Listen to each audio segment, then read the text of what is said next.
like archaeology, whatever. So like those type of thing. And also I would need it to work practically. Like it has to be working in my life. So that's why I do when I research. And I would try to find out what is true. Like I said, I want to for me, like, a lot of Christians have told me as well, like, for example, like, Jesus is coming back. Like, I've heard this for, like, so many times, for centuries, Jesus is coming in the moment now, like, today, like, why do you think people still, like, say that, oh, Jesus is coming back, he's coming back. Why do you think a lot of people say that? Like it makes sense. It doesn't make sense to believe that if you don't believe in God. It doesn't make sense to believe that if you don't trust and see the Bible as a reliable source and revelation from God. But if you believe that, there's no logical problem with Jesus coming back. It makes sense. If the other things are true, it makes sense. What if what things are true? Pardon? If what kind of things are true? If the Bible is trustworthy, for example, and if God exists, if those premises are true, it's not logically incoherent to believe that He's alive and will come back. So is the Christian message logically coherent? Pardon? You mentioned about logically coherent. Coherent, logical, coherent. Yeah. So is the essential Christian messages of doctrine coherent? If you define coherent as something which is conceivable, you can think it. It's possible to think the idea. Yes. Now if I say, I believe somebody says God exists and doesn't exist at the same time, would that be logically coherent? No, it's not logical coherent to think that He exists and not exists at the same time. Yeah, exactly. So He either exists or not exists. Yeah. So the Christian message, do you find it logically coherent? Because I don't. I'm a Muslim, and I find, in fact, most of the doctrines of Christianity, the Orthodox Christianity, they're not coherent. Using your words, logically coherent. Instead, many of the heresies that have gone by in history, they make more coherent sense than Orthodox Christian doctrines. Then I disagree with you on that matter. Okay. I think that... So give me examples of your main doctrines and how they're coherent, rather than me telling you what I find maybe I'm not looking at the right doctrines. So what are your main core doctrines of the gospel message? I would believe that God created the heavens and the earth. Okay. That He's the creator, that He creates us in His image. He wants a relationship with us. That God is love by nature. So He's not just loving, but He is love. I would believe that there was a fall. So sin came into the world. That would be number 2. I would believe that Jesus came down and died for our sins. Jesus is God. I believe in one being, 3 persons, which is God. And I believe that He's going to destroy evil and fix the earth, because the earth was destroyed, kind was destroyed, and He's one day gonna fix it. Okay. So one day He's coming back.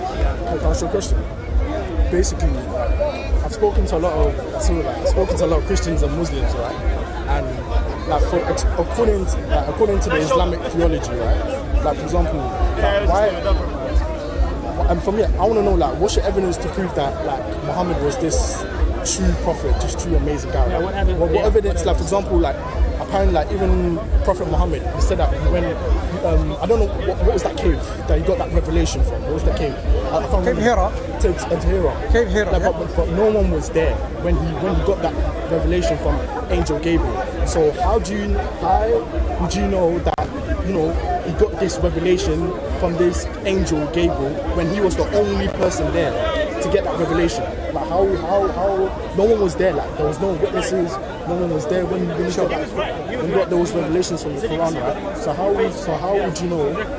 What's the proof or evidence to prove that Muhammad actually did got this revelation, the Quran, from this Angel Gabriel? Brilliant question. I mean, I think there's few things that we need to clarify.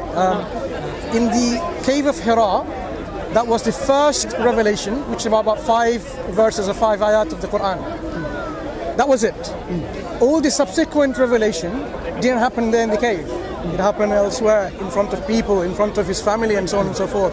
At one point, when revelation was descending on him, he was on a camel or a horse, and the horse or camel could be seen descending on the sand, going down, depressed on the sand, because of the weight or loftiness of the revelation. This is all in our narrations.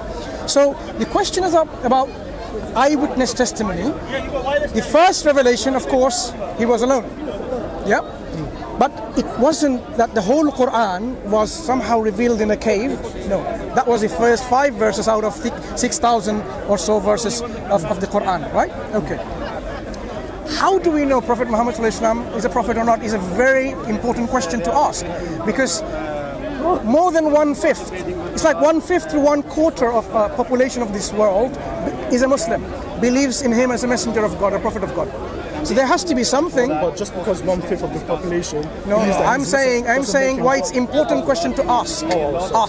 Because if quarter of the population of the earth believes in Prophet Muhammad ﷺ, it's only reasonable to ask why so. That's all I'm asking. It doesn't prove that he's a prophet. No. It only makes the importance of the question being asked is important. Yeah, very important. Right. What we say is, he is a prophet not of his own making. God chose him to be a prophet and established through him proofs and evidences for his prophethood. Okay? So his own self as a person, as his own character, testifies to that event of prophethood. Because a prophet, you expect, start from the scratch. What would be the characteristics of when God chooses a prophet or a messenger? Yeah? A prophet and a messenger is someone who's going to convey a message to the people from God. So they are the spokesperson of God to communicate a message to the people.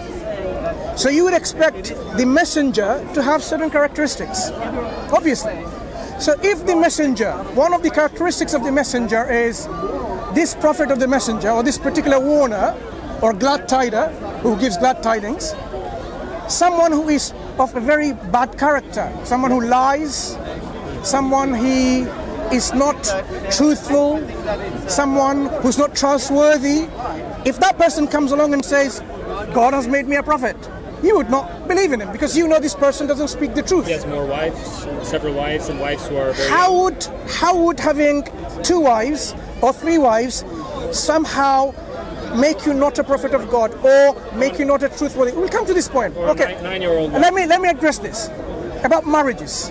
When Abraham married a slave girl like Hagar, so that was his second wife, because she was given as a wife to Abraham. Yeah, but it was your point. It wasn't mine. No, please. I'm just saying, if marrying more than one or marrying someone old or young is a reason to question the prophethood of a prophet, then we need to address this point.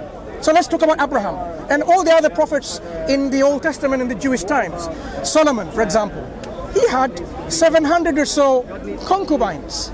Now, does that somehow remove him from his office of prophethood from God's eyes? I don't think so. Abraham, the patriarch of Jewish, Christian, and Muslim people, right? Our 3 religions, we call him the patriarch. Now, he had more than 1 wife. Now, and in fact, that was a slave woman that was given, right? Does that somehow take him away from his prophethood? Does it? Is your point that Muhammad in some kind of way was a very moral being, righteous being? Is that your point? I've already alluded to the character. The character is important, but in terms of is that the evidence that he's a prophet, that he was a righteous being? And then you're saying that to marry a 9-year-old is not something wrong. You seem to have a problem with marrying someone young, maybe someone old. So let's address that. I do. Let's address that. But okay. No, let's address that first. Okay. Anyone to be a prophet of God, if someone marries a 14-year-old, would that be an obstacle to become a prophet? Or someone who marries, in fact, okay, why am I just asking a rhetorical question? Do you know, in Jewish teaching, you should get married before the age of 15. For 14 years old, you should get married. All the marriages in the past in the Jewish traditions were before the age of the 14. It doesn't matter. You're making the point that Muhammad was a righteous person. I'm not saying that you need to be a righteous person to be a prophet. That was your words, if I understand you see, if I didn't understand I did not. Okay, please fine. Explain to me what you were trying to say by saying that Muhammad was a righteous person. Fine. That I can't see it like. Let me explain. He was a man of warfare. Like in my eyes, sure, is warfare another obstacle? Fine. Another point. If you said that you don't have to be a righteous person, then it would be no problem. Okay, but let's address that point. To me that's what you wanted to do. Let's address that point. Remember what I said. His character also testifies to the office of prophethood. But I said, as God chooses someone to be a prophet, he did not make himself a prophet. So God chooses whom he places his then he asked message. for the evidence. If you see, one second. I was just explaining that the prophet didn't make him a prophet. God makes him a prophet and gives proofs and evidence of his prophethood and messengership. That's what I said. I have not shared you any of those proof and evidences. Instead, what I said, even his character points to his being a prophet. And I said, let's understand this from the scratch. A prophet, to be a prophet of God, there has to be certain characteristics that they should uphold. If that prophet, one who's claiming to be a prophet, was a liar, would you trust this individual to be a prophet of God? Was my question. I give you an example. If someone comes along and is known to their people, the society at that time, that person cheats, lies, is untrustworthy, not truthful, would anyone place a trust in that person to be God's spokesperson? No. I would say no. So essentially what we are saying is, one of the important characteristics of a prophet has to be being truthful and being trustworthy. Now, Prophet Muhammad... Isn't another characteristic that, like... there are many... for example, that you have seen God and actually spoken directly to God. Remember, isn't that also one of the... we are establishing... Isn't that also one of the characteristics that...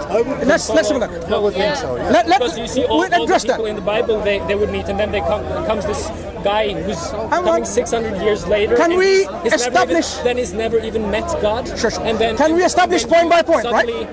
So because we're moving away from several points. Is an important criteria. Sure. The criteria I'm laying down, remember, the criteria I'm laying down is something that I'm asking you, do you agree with them? You agreed. Yeah. So, and you brought forth further criteria. We can address those criteria further. Do you agree with that? One second. One criteria is to me. According to our Islamic tradition, our Prophet ﷺ, yes, he went and he spoke to God directly. Muhammad spoke to God? Yes. He met God? Yes. Personally? Yes. So you didn't know that. So the criteria is already met. Where is that written? Where? In our traditions. Oh, where? Which book? The traditions of Isra and Mi'raj. Where? Is called... Can you show me where? Bear with me.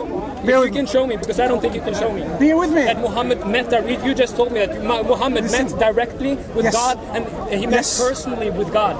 Then Muhammad talked to God like a person to person. That's what you just told me. Yes. Can you show me? Sure. Of course. Of course we can. Show me. I'm just saying we can. So relax. Where? If I'm about to give you, don't say where. I can understand that you have not come across this because perhaps your knowledge about Islam isn't to that level yet. No problem. I am saying this event is known as Isra and Mi'raj in our Islamic tradition. Isra refers to the travel from Mecca to Jerusalem. And the Mi'raj refers to from Bayt al-Maqdis, Masjid al-Aqsa, from Jerusalem to the farthest heaven. That is called Mi'raj, ascending to heaven. Now at one point, even the angel Gabriel who was accompanying him, he says, I cannot go any further. Now you go alone. So the Prophet goes alone, and then he passed the Sidratul Muntaha, the last, what we call the boundaries of everything that you can have beyond the seven heavens, and then he meets God. What we say is, there is a veil in between God and the Prophet. Veil, yes? So God speaks behind the veil. Some of our traditions say, yes, God, he sees his Lord.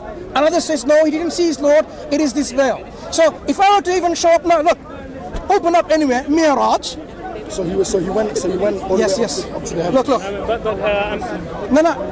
I'm giving you evidence, like, right? it's your traditions also say, by your own traditions, Muhammad, when he got the first revelation, he didn't even know.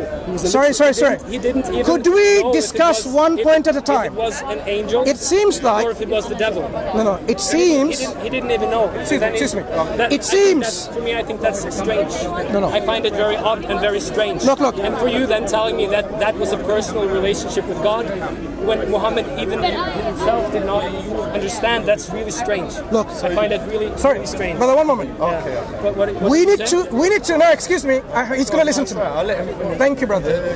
What seems to be happening is you asked one question, and on the backbone of that question, we have several other peripheral questions. Now, it is only important to keep the original question in mind. Evidence. And the question about prophethood. How is he a prophet of God? What evidence? Remember what we talked about? So I said, I will entertain the question that you asked about this young marriage and also about warfare that you brought along. What has warfare to do with evidence? I will ask. Didn't Moses fight wars? Does that stop him from being a prophet? No, it doesn't. So this is really totally irrelevant. The point is that was made. Brought up that the evidence is his character. Listen. So if you're not saying that, I don't want any evidence which has to do with character at all. If you want to maintain the continuity, so as I said, two things. One is the evidence that God places on the prophet for the proof of prophethood. What evidence? That's what I'm giving you yet. Yeah, can you tell us? Yeah. But I asked you about the characters. So you agreed it's important to have the characters to be in place, truthful and trustworthy. So I'm just going to tell you that, and I've affirmed to you, he was known as Sadiq al-Amin.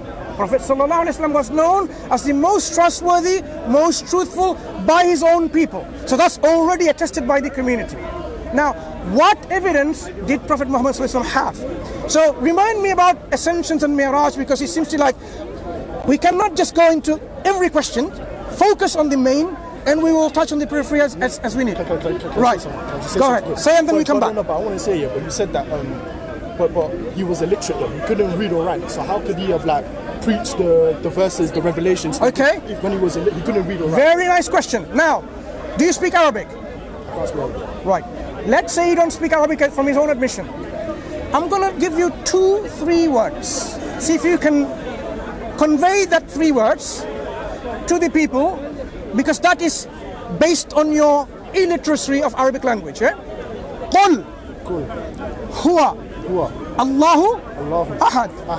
قل هو الله أحد. Now it means say Allah is one. Now can you convey that message? قل, say to them, قل هو الله أحد. Now This isn't evidence. wait, were you able to convey this message to the people who may know Arabic, like I know Arabic, you may know Arabic, he may know Arabic, and we've understood?